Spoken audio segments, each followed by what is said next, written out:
خود کو بہتر بنانے میں 3 بڑی اور اہم رکاوٹیں آتی ہیں۔ نمبر 1 سستی، نمبر 2 ڈسپلن کی کمی، نمبر 3 حوصلے کا ٹوٹ جانا۔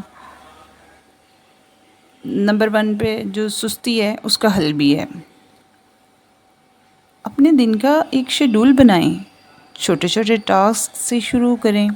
نمبر 2 ڈسپلن کی کمی، ایک وقت پر سونا اور جاگنا، اپنے خود سے وعدے کیے ہوئے ہیں ان پہ قائم رہنا۔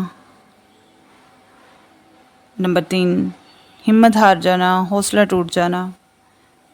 یاد رکھیں ترقی میں وقت لگتا ہے، نتیجہ جلدی نہیں نکلتا، لیکن اس کا یہ مطلب نہیں کہ ہمت ہی ہار جائیں۔ ہر دن ایک نیا علم حاصل کرنا چاہیے، کچھ نہ کچھ سیکھنا چاہیے۔ اپنی غلطیوں سے سیکھیں، ان پر شرمندہ ہونے کے بجائے بہتر بننا چاہیے۔ دوسروں سے مقابلہ نہیں، اپنے کل سے مقابلہ کرنا ہے۔ دعا اور محنت دونوں کو ساتھ لے کر چلنا ہے۔